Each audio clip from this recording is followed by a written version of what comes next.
Thank you, thank you.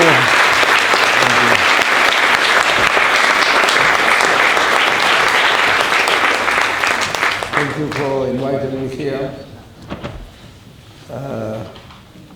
Thank you for the great work which your institute is doing, and I followed it, I'm involved in this work for many years already. And I understand you had 2 weeks of very intensive seminars. I was only on one lecture, and oh my God, how you can absorb all this. So I'll try not to overload you with more theories. I'll try to stick to more stories. You're speaking a lot about old and new anti-Semitism and about their connection. And of course, it takes me back 15 years ago when I had to fight to prove that there is connection. But in order to understand what is the philosophical and historical background of this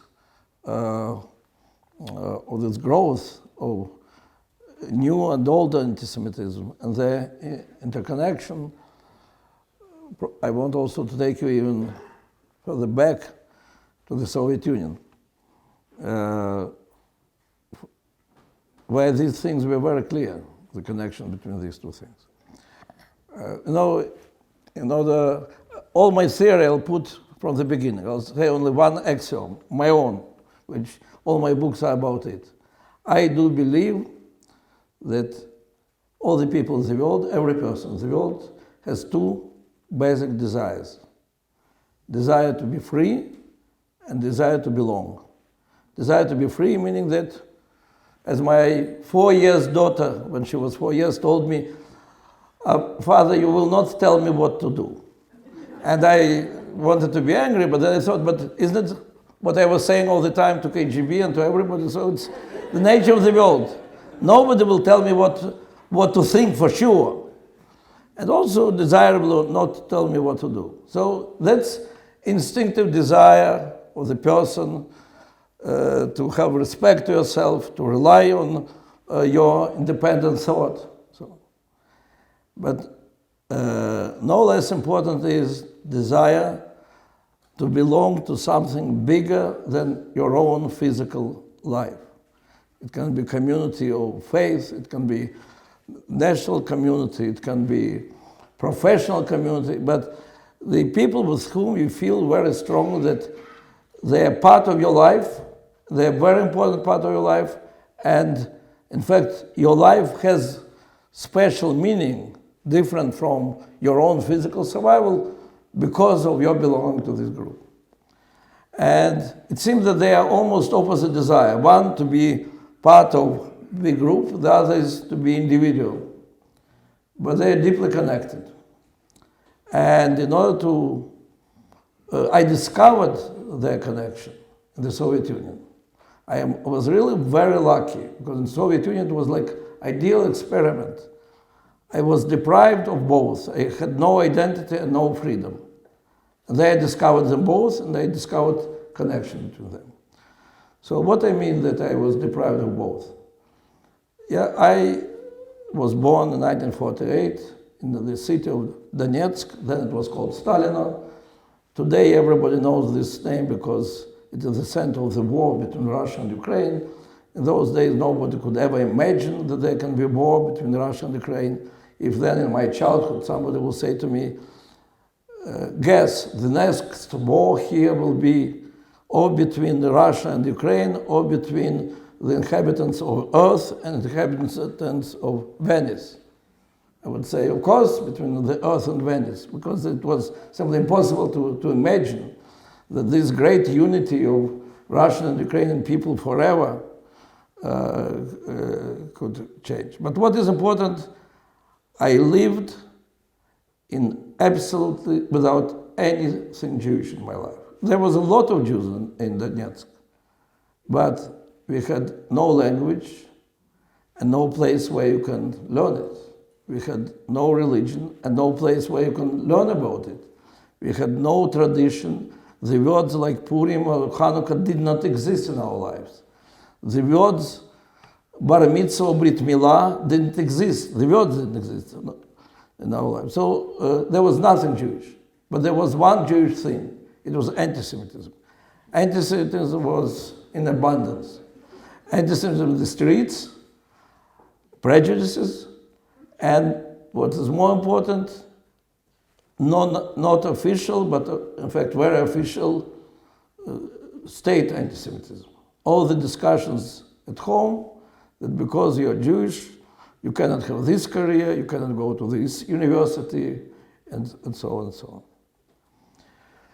So that's what I mean, the life without identity. And it was also the life without freedom, because from the very early age, you learn that you should not speak about this, and you should not do this, and you should agree whenever you asked to do this, and there are books which you will never read, there are books which you will not even mention that you know about their existence, and so on. And I I know exactly the day when I started the life of loyal Soviet citizen. I was 5 years old, Stalin died, and my father explains to me, who is 5 years, and to my brother, who's 7 years, and my father makes sure that the neighbors don't hear. We lived in so-called communal apartments, 3, 4, 5 families in one apartment. And he explains us that it is very good that Stalin died, because he said, we Jews were in big danger, and you should remember all your life that just when we were in danger, a miracle happened and Stalin died. He doesn't tell us, maybe he doesn't know, but he doesn't tell us that it is Purim, and it was the time of so-called doctor's plot, when Jewish doctors were accused to poison Soviet leaders. And there was prepared a big trial, and people were under the torture, leading doctors of Soviet Union, and the trial had to be on Pesach.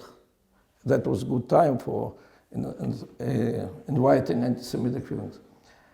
And he died on Purim. So it's a great metaphor, which we couldn't even appreciate, and I don't know if my father knew about it. But, he says, remember all your life that miracle happened, but of course don't say it to anybody, and do what everybody does. And next day I go to the kindergarten, and I sing together with all the children how happy we are that we were born under Stalin, and that thank you to Stalin for our happy childhood. And I'm crying with all the children about his death, and I have no idea who is crying really and who is crying like me. There is no way to know. That is typical life of Soviet double-thinker. You live all your life and you do things which you have to do. You vote. There is only one candidate. You read the books which you're supposed to read. You make statements which you're supposed to, and you know that all this is lie. And you also don't know, well, you believe that most of the people like you know that all this lie, and they're pretending, but you really don't know who is who. And that's typical life of Soviet citizen, without Soviet double-thinker, without freedom. So maybe you should fight against it. It's so, as my daughter said, you will not tell me what to do. So why we permit them to say what we'll do? We have to fight against it. You will not fight, you will not take any risk against the regime which already killed tens of millions of its citizens if you have no values to fight for. If the only value in your life is physical survival and success, and you learn it from your parents that you are Jew, that's why in order to succeed you must be number one in your class, in physics, in mathematics, in chess, in music, it doesn't matter in what, but you must be the best, because that is the way of survival in the Soviet system. So everything is about survival.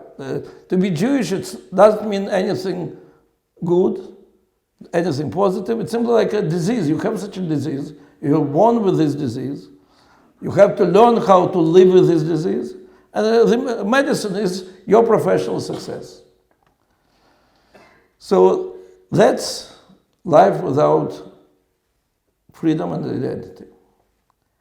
And then, in 1967, when Israel entered our life without us doing anything, simply Soviet Union was already preparing celebration about the victory of the progressive Arab nations over American agent Israel, and then such a humiliation, in spite of all the weapons, all the money, all the officers which Soviet Union sent to Egypt and Syria, Israel emerged victorious. And I cannot tell, of course, we were, as every double thinker in the Soviet Union, was happy that Soviet Union was defeated. But to say that it is important for us, more important than our career, than our, of course not. Our life is about our survival. But then somehow you see that people around you, those who love you and those who hate you, all of them, look on you and say, how you guys did it. They don't ask, maybe you know by chance how Israelis did it. They ask, how you did it. So they connect you to Israel. You know, as many times it happens with us with Jews. When we see that non-Jews are saying us something, we start taking it seriously. So when all these non-Jews are telling me, it's your Israel, how they did it, you start thinking, why they think it's my Israel? That's when I and many in my generation started reading in the underground the books about Israel, books which were about the Jews, the books which were brought by tourists. And suddenly you realize that there is unbelievably interesting, exciting history. History doesn't start from October Revolution, from 1917, with all this miserable life in the Soviet Union with all these repressions and so on. But it starts from exodus from Egypt, thousands of years ago. And then you go through all these centuries and you understand that if you only will make some switch in your mind, it can be also your history. And it will be so much more interesting. And you find out that there are such a thing called Jewish people. Here are coming all these tourists. They say, oh, your father is from Odessa, and my father is from Odessa. We have family, we want to help you. You find out that all of them, from Sydney and from Miami and from London and from Paris, they're all from Odessa. And they're all family. And they all want to help. And you find out that there is this state, which is ready to send airplanes to the end of the world, but to help you. And all this together, and when you're thinking and you're understanding that people of your age already are making are involved in such a unique history, and the life is so interesting, so you want that it will be also your life. And that, of course, it took 1 and 2 or 3 years, but with the time, you feel more and more that life is much more bigger than your career. And well, later, because Andrei Sakharov played a very important role in my life, I would say he was my rabbi, but he was not Jewish, so he could not be my rabbi, but he was my teacher. And he reached already the highest level of the science, and I'm only in the beginning. And he proves by his writings that even at the highest level, you will not become free if you will not start speaking freely your mind. And here you have it. You have the people and the history that you can be part of it. And that's what gives you strength to stop the life of double thinker, to say for the first time publicly something what is not approved by authorities. I don't want to live here. I want to leave this country. I want to go to Israel. Of course, it changes all your life, and there are persecutions and confiscations and searches, and some of your friends will ask that their names will be taken from your telephone book in order not to be interrogated by KGB. But suddenly you feel such a great relief. You are not lying anymore. You are saying what you really want to say. They will not tell me what to say. And that's how you start the life of a free person. At the moment you start the life of a free person, you have strength to speak about your rights, about rights of other Jews, about rights of non-Jews. And that's how very quickly I became spokesman of two movements, Jewish movement and human rights movement. And by the way, there were many people who were telling me that I have to choose whether I'm Jewish nationalist or I am dissident fighter for human rights for everybody. And there were some people on both sides, by the way, who were insisting that I'll choose. Because if you are not choosing, it's not real. They thought it's all nonsense. I don't have to choose, because if I have strength to fight for the freedom of myself and other people, it's only because I belong to something which is bigger than my physical life. I have my identity. So for me, it became so clear that these two things, identity and freedom, are connected. You want to have meaningful life as a free person. And you want also the others to have meaningful life in their identities as free persons. And that's what is meant in pursuit of happiness. Now, go straight now to days after prison. Those who want to know more about prison can read my book, Fear No Evil. And I'm now in the free world. And I'm in Israel. And of course, we have many challenges and so on. But it's clear to me that the defeat of Soviet Union showed so clearly to everybody that these two things, desire to be free and desire to belong, have to go together. And in fact, my partners in the struggle of Soviet Union, then in prison, were Ukrainian nationalists and Lithuanian Catholics and Crimea Tatars, Muslims who were persecuted. And we felt very comfortable and very good with the fact that we are returning back to our identity, and that gives us strength to fight for our freedom. With the time, being in the government, you find out that in fact the free world, at least at that moment European free world, decided that identity is a burden, that is something which makes it's more difficult to have a full life in peace. You remember this song or Imagine of John Lennon, who speaks about imagine the world without governments, without God, without religion, the world where there is nothing to die for. And that became like the hymnon, the idea of New Europe. We don't want to have anything to die for. How many centuries we had these awful religious wars, and after this national wars? Enough. And that in fact was the heart of postmodernism. On one hand, there were some very good things in all this world where human rights are becoming the law of this world. But the condition in order we all will enjoy life in peace is that we will skip our identities. We must have the world without nations and without religion. And in this world, Israel, which is Jewish national democratic state, by definition, in 1948, when it was proudly declared that we are a Jewish democratic state, the world applauded. But since then, the idea of national state became less and less popular. And if this national state, because it insists to be Jewish state, also causes problems, you see all these wars in the Middle East, and I was told again and again, I'm coming to my French liberal Jewish activists, and I'm asking them, don't you have a problem with this new anti-Semitism? They say, what new anti-Semitism? It's all the result of the fact that you insist to have a Jewish state.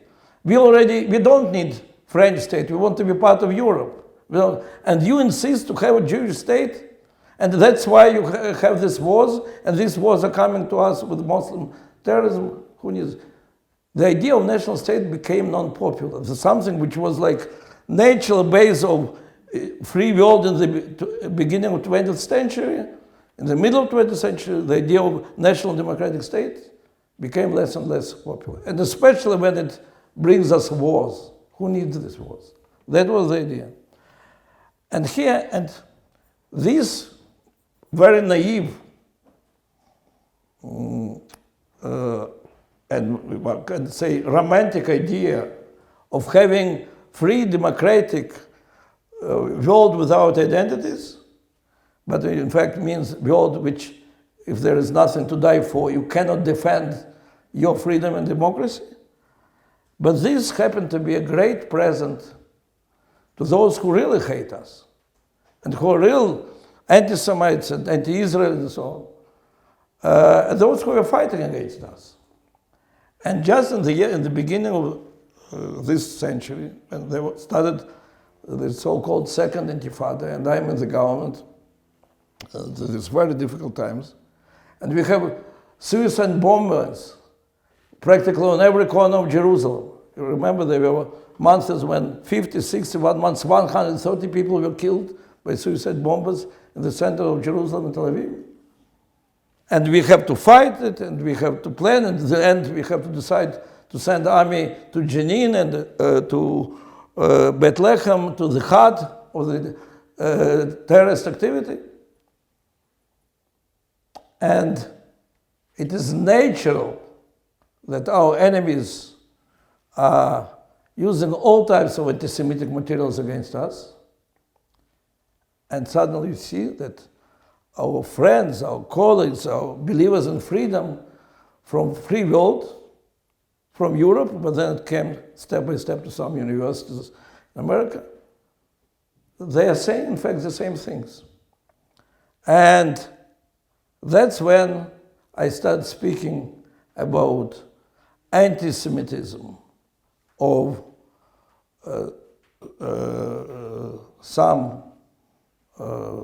newspapers and some politicians towards Israel. And I have to say, those days, to accuse somebody who is criticizing Israel in anti-Semitism was like to make a major insult to Western politicians. They were saying, it cannot be, criticism of Israel cannot be anti-Semitism. It is, you can agree with the criticism, you will not agree with the criticism, but we are all against anti-Semitism. Holocaust proved anti-Semitism is the awful crime against humanity. But we are against Israeli politics.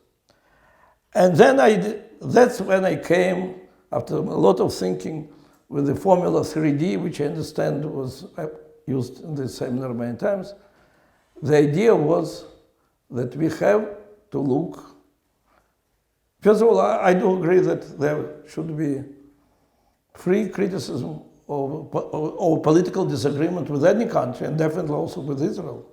We in Israel, a politician who disagrees with its own government, agrees with everything with his government, has no future as a politician in Israel. So we are full of criticism, and we deserve to be criticized and to be critical to ourselves. But when it becomes an anti-Semitism, that was an important question for me to decide and to explain. And I said, look, what were the main tools of anti-Semites for thousands of years? It was demonization, double standard, and delegitimization. Demonization, well, even before Christianity and during the first centuries of Christianity, Jews were spoilers of the wealth, and then, of course, using the blood of the babies for matzah. And as Camus later said, for the anti-Semite, Jew is the closest to Satan. I got to say, by the way, it was very deep, this feeling, the Jew is something close to Satan almost to our days. I can say in Soviet Union you could see it easily. A friend of mine, who was my very good friend in the camp, Christian activist, he once asked me, well, do you have maybe in your historical archives, how felt people who were trying the blood of the babies? I said, what are you talking about? Well, he said, no, everybody understands that you and the modern Jews are not doing it, but 500 years ago, 600, you had it. He really believed that.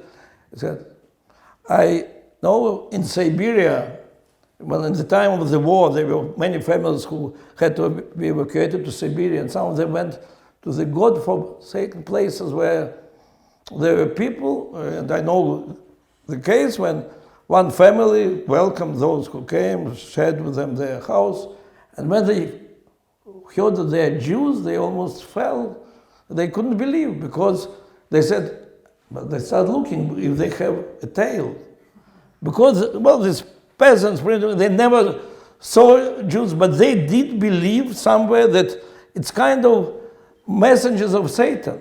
So, of course, for the majority of the modern world, it's not like, but it was centuries and centuries and centuries of demonization of Jews. So I say, of course, today it's not the same. But here is the cartoon in Independence, in the time of Second Intifada. Ariel Sharon is eating babies, Palestinian babies, and the blood is dropping from his mouth, big. And he says, well, look at me, you never saw a politician who is kissing babies? And I, as a minister fighting against anti-Semitism, appealed to the newspaper. I said, it's an anti-Semitic cartoon. They said, not only it's not anti-Semitic, they put it on it was declared the best cartoon of the year for the newspaper. Then it got the award, special award of British journalism as the best cartoon of the year in Britain. And it was done in solidarity with the Palestinians who are suffering. At that very time, just simply by chance I was here at the lecture when about Hezbollah, and it was mentioned that Al-Manar, the TV of Hezbollah, broadcasted the film where it is shown big how a rabbi takes a Christian baby, cuts his throat, and the blood goes all over, and then they are making matzah from this. And then in those days, I took that film, I showed it to, first of all, to our government. Everybody was shocked. They couldn't imagine that that's what millions of Muslims at this moment see. And then I made sure that the leader of the French Jewish community showed it to French president. And I then told them, you understand that it's all broadcasted through French satellite to Europe. And so all your citizens who watch Arabic TV sealed. So it took to the government of France 2 years through the court to prohibit broadcasting by French TV of Al-Manar, of Hezbollah's TV. But it's interesting, it was happening at the same time. Here, everybody agrees. Everybody in the free world agrees that it's absolutely unacceptable what Al-Manar does. At the same time, the cartoon which shows Israeli leader eating Palestinian babies and blood dropping from his mouth is getting the best cartoon of it. And I'm saying that's demonization. They want or not, that is new anti-Semitism. That's the same tool which we use. In those days, one Nobel Prize winner in literature from Spain is coming to Israel and makes very strong statement of solidarity with Palestinians. It's his right. He ignores what's happening with the suicide bombers. He's speaking about the plight of Palestinians in Jenin when the Israeli army went there.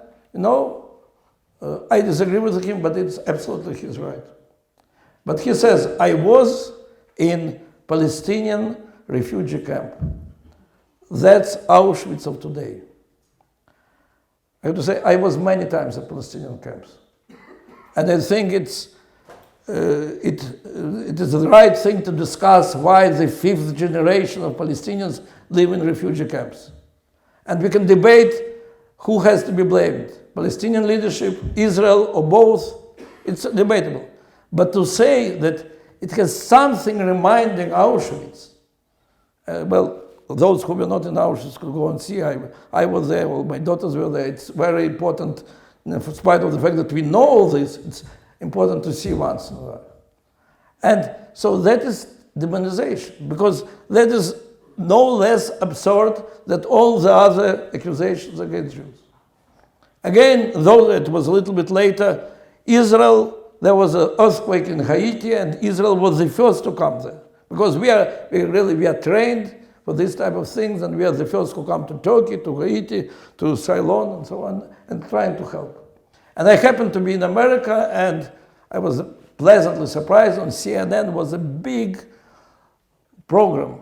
They were so upset with America. They said, how it is that Israel is so far from Haiti, and we are so close to Haiti. And Israel was the first who came, and look what a wonderful work they're doing. So it was great, really. I was very proud Israeli. Then there is one email, whatever, a blog from, I don't even remember, it's from some Muslim country like Indonesia. Somebody wrote that, you know why Israeli soldiers came there? They're harvesting the organs of Haitians in order to sell them or to use them for their own injured people and so on. No, okay, somebody wrote such nonsense. And then there is requests in Germany, in British Parliament, there are requests and demands of investigation and demand that the United Nations will interfere and check it.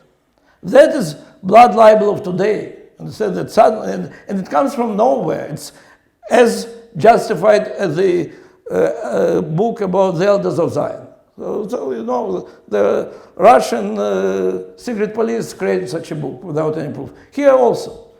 But the way how the world reacts on it, the way with the free world, that it starts seriously discussing all this, that is the demonization. So then we go to delegitimization. It's clear. At some moment, the earlier years, I think, 5th year of 5th century Christianity, when it became official religion, it was decided that Judaism is not official. Now we have a New Testament, we don't need the Old Testament. Well, then it was corrected. But for some time, it was not recognized religion.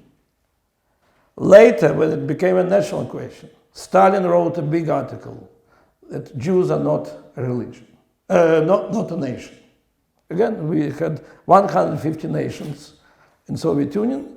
Jews were not a nation. Well, it meant that we don't need to open such Jewish schools and so on and so on. Now we are in the new stage, a stage of legitimacy of this Jewish state. The only state whose legitimacy is discussed again and again and again on many different forums. It's the state of Israel. And I say that's the same approach. And the most interesting is double standard. Because double standard, it was almost official weapon of anti-Semitism. In Russia, I had a book at home, almost 1,000 laws which say that these people are paying such a tax and Jewish merchant pays 2%. Or that here can live everybody, but Jews cannot live here. And so almost 1,000 laws where there is made different standard for Jews. Well, of course, in Nazi Germany it was also official. In Soviet Union it was not official, but everybody knew that Jew cannot go to this university, can go to this, and so on. So there was different standard. If today, officially, the Human Rights Committee of United Nations condemns Israel for violation of human rights more times than all the dictators in the world together, you must have a very special standard for this. Because, well, you look at the map of the Freedom House, which makes every year the estimation of the level of democracy. by far the most black place in the world is Middle East. And there is this black, there is a very tiny, tiny white spot, because that's their colors, and that's Israel. And so, and that's all about human rights. Well, Freedom House is about human rights, but also about economical rights. And so, and if United Nations, not Human Rights Committee of United Nations, condemns this white spot more than all this black color together, it must be different standard. So I asked, once I was in Geneva, and I asked the commissioner, then it was very respectable woman, judge from Canada, Arbel, yeah. Very respectable woman and good intellectual, was very interested in discussing. And I asked her, how you live with this? That your committee, that your chairman, and in official agenda of the committee, there is, no, every year you make agenda anew. There is one point which you cannot change. It has to be there, is condemnation of Israel. The only country in the world, from 150 countries, there is one permanent agenda. So I said, how are you going to live? She said, of course it's wrong, I agree, but it doesn't depend on me. What to do, it's the countries discuss between themselves. And there is agreement, Russia and African countries, that Chechnya will not be discussed and Darfur will not be discussed. There is agreement between China and all those countries that Tibet will not be discussed. And as a result, situation in Saudi Arabia and some others will not be discussed. And the only country about which they didn't make such an agreement is Israel. So, no, it's a very good logical explanation. But what it means that the only country that there is no such agreement, not discussed. It means that there is different standard. So there is one country with different standard. That is anti-Semitism. And that was my idea of the 3Ds. Well, I have to say that though the idea of 3Ds remained, and we'll speak in a moment how it developed, but why I chose 3D, unfortunately, is forgotten. Because what I was saying, that if you come to 3D film, if you're in 3D film, you know what it's 3D, and you want to see, you are given 3D spectacles. If you will not put the 3D spectacles, you don't understand what's happening. You put them and you immediately understand what you see in front. I said, put this principle 3D. You say it's legitimate criticism of Israel. No, I don't care, legitimate, not legitimate, because every criticism has to be discussed. But look, if there is demonization, if there is legitimization, or there is clear double standard which is not applied to any other country in the world, then it's anti-Semitism. And I have to say, then we started, there were Jewish organizations, ADL and Hillel, and Stand With Us, accepted it and started using the work. For politicians, Western politicians, especially European politicians, to agree that there can be any connection between the world of anti-Semitism that we all hate, we are against, and so on, and criticism of Israel, they were not ready to accept it. And then I found one ally.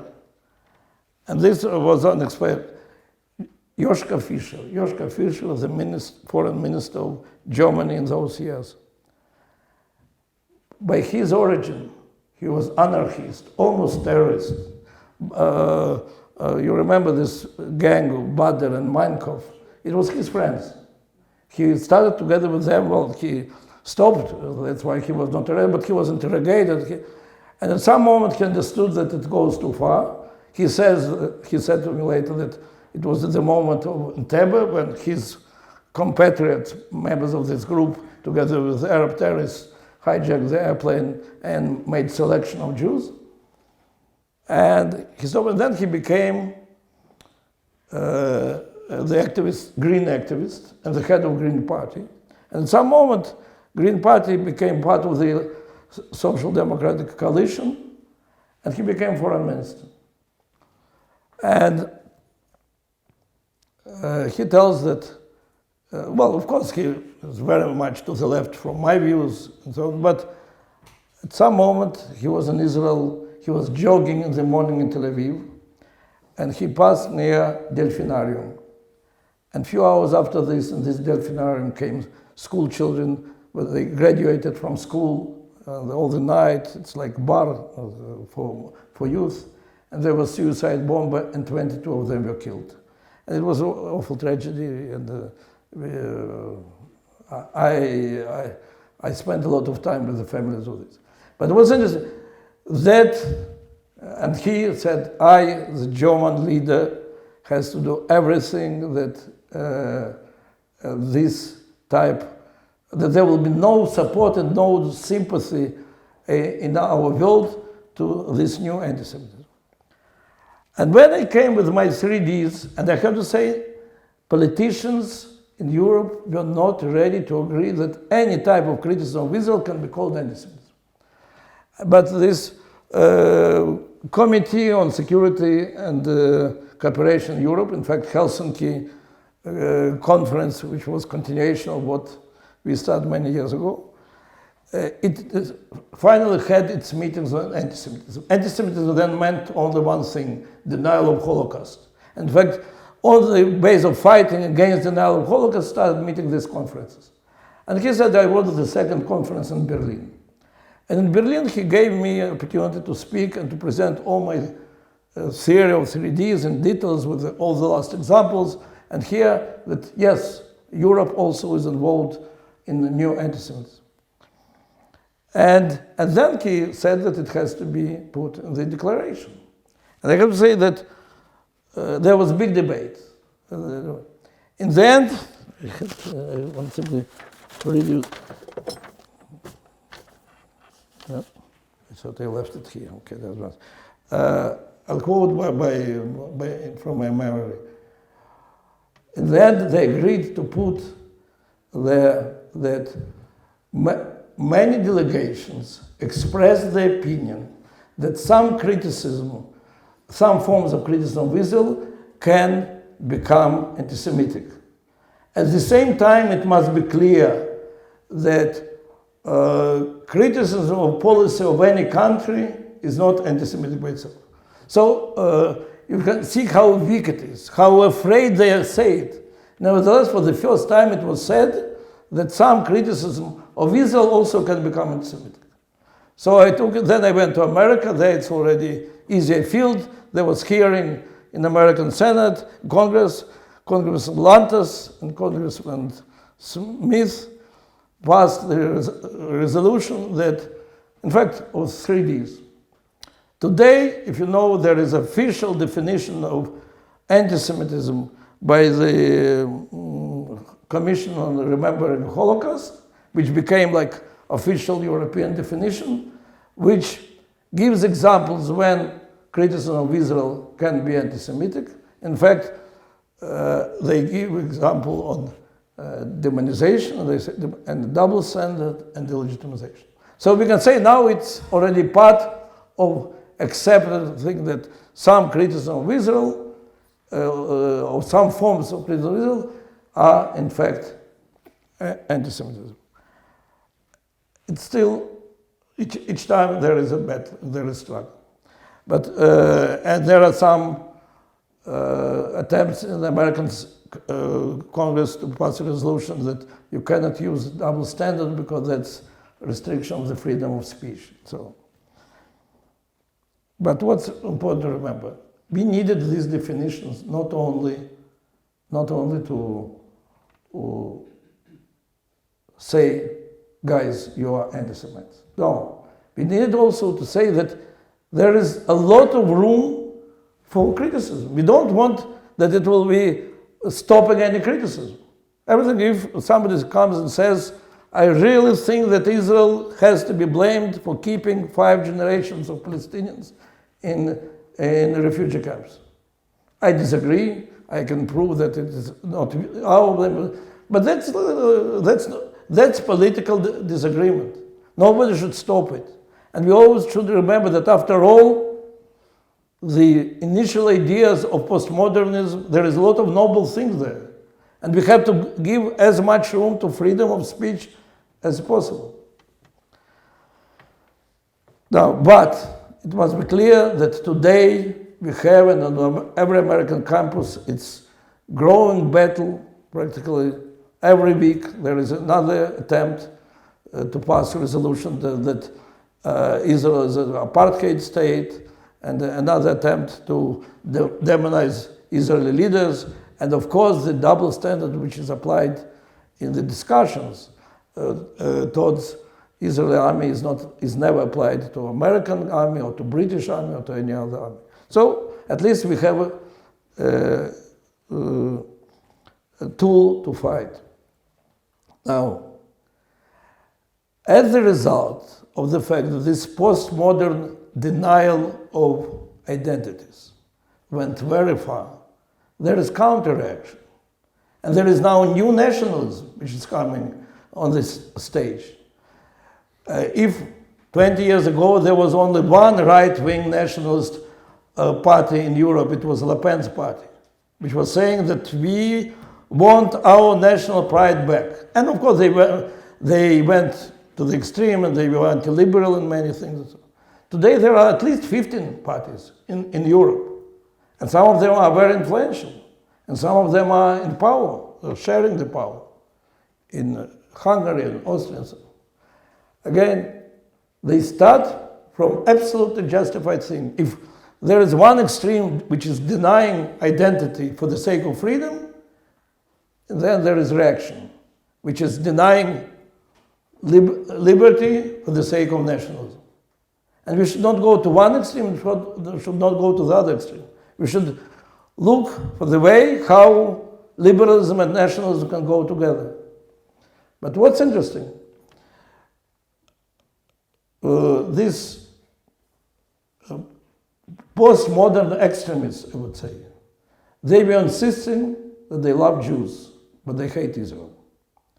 These many nationalist parties insist that they love Israel, but they hate their liberal Jewish community in their country. And it's clear exactly why postmodernists are against Israel, because it is a national state. It's a national democratic state. These national parties, and it's including all those who are Brexit, and those who are like Spencer and others supporting Trump, they put Israel as an example of national state which stood against the attacks of postmodernism. And then Spencer, which is of course he's white racist, he said on one of the debates with some rabbi in America, he said, but you Zionists, you are white, how you say, white, well, you're ours, because you're against mixture with anybody else. That's what we want to learn from you. You want to be white state of Jews in Middle East. We want to be white nation America. The thing that he said it, okay, he said. The fact that Rabbi was confused, he didn't know what to say, that was really appalling. It shows how difficult it is in today's world simply to be at the same time liberal and nationalist. That was, for me, was very upsetting. But here in this new situation, we, as the Israeli government also, have new problem. Imagine the government of Hungary or the government of Austria, extremely friendly to Israel. They are ready in Europe, which is becoming so anti-Israel, they are ready to fight for our interests. And they have huge problems with the liberal Jewish community in their own country. And I was involved as the head of Jewish agency a year ago in a number of discussions in the government. What should be our policy? And there were some ministers who were saying that, look, after all, they have their political debate between conservatives and liberals. It's not our business. Well, we cannot now be involved. People of this country elected this government. They have disagreement with their political opponents. It's not our business. They are good for us. We as a state have to continue to develop the good relations. And I was reminding them, look, there are so-called liberal forces in America, like Linda Sarsour, big feminist, yeah, who said that real feminists cannot be Zionists. And with all this extreme. And we expect from American liberal Jews to stand strong, not to be deceived by this. And you see that in spite of the fact that she is leader of big feminist march, not too much with her. Because she, at the same time, she's clearly anti-Semite, hatred towards Israel, and her hatred towards Israel is new anti-Semitism. And we expect from them not to play in her hands. I think they have the right to say that we expect from you not to play in the hands of those who hate us, but express solidarity with Israel. And I have to say that Israel is looking for the right position. This when the Hungarian government started campaigning against Soros, and I have to say Soros is not our friend of a Jewish state. But when this campaign turned into the campaign against his nose, and when it was said that these Soroses are controlling finances of Europe, so it's clearly anti-Semitic. And it took some time and some to our Prime Minister to say it to Hungarian Prime Minister. Orban, yeah. And I have to say, I wasn't at that meeting, but I later met the president of Hungary. And he told me, well, look, we have such a great respect to Israel. And when Prime Minister of Israel says this, we are taking it seriously. So, but it was not simple. And the fact that, let's say, when President Trump responded in a very strange way on the demonstrators who were saying Jews will not replace us. And President Trump said, said, well, there are both sides are. There are good people on both sides. Well, later he tried to explain what he really meant. Doesn't matter. Israel government had to react immediately, and for 48 hours it didn't react. I called to our spokesman, our Prime Minister, and said, don't you understand that that's a big problem? The fact that Trump is doing good things for us here is such a clear... He said, wait another 24 hours. And then Prime Minister said something rather weak, but said, I have to say it's really very difficult for the state when there is some leader who is doing some very good things for it, and at the same time does something which can be seen as a sympathy to anti-Semitism, it has to react immediately. And the same we are expecting from liberal Jews. And here I'm coming to the last point because I really want to spend more time in the discussion. In this struggle against anti-Semitism on the left and anti-Semitism on the right, it's very important that left will fight anti-Semitism on the left, and the right will fight anti-Semitism on the right. Because what's happening is absolutely opposite. The moment another liberal will say something awful about Israel, like I gave an example with Linda Sarsour, some Jewish women's organizations reacted. Some said, well, of course we don't agree with her, but she is doing too important work for the women in order we will not be part of it. And it was difficult for her. On the other hand, immediately, we in Israel and Zionist Organization of America and so on attacked her. But how it helps? To whom it helps? She can be only happy if right-wingers or nationalists are attacking her. Liberals have to attack anti-Semitism on the left.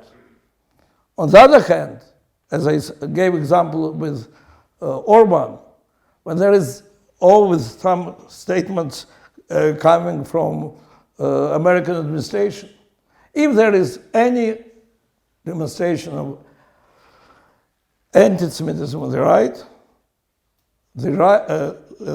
have to react. The fact that all the liberals immediately attacked Trump, they'll attack Trump in any way. Whatever he will say, they'll attack him. So it's only adds him support of his camp. Who cares? But it is very important that people of his camp, his allies, will be responding. Because after all, the struggle, it's very interesting that we as Jews and we, the state of Israel, stand against two streams at the same time. On one hand, there is liberalism, which is against identity, and which says, well, why are you a Jewish state? On the other hand, there is nationalism against liberalism, which says, why do we need all these liberal Jewish communities? And we're standing against both of them, against new anti-Semitism and old anti-Semitism. In fact, we are helping to the world to have the best of both. From what I started, that identity and freedom have to go together. We have to take the best from liberalism and the best from nationalism and to bring them together. And that's exactly what our struggle against left and right anti-Semitism is doing. Thank you. I finished my speech.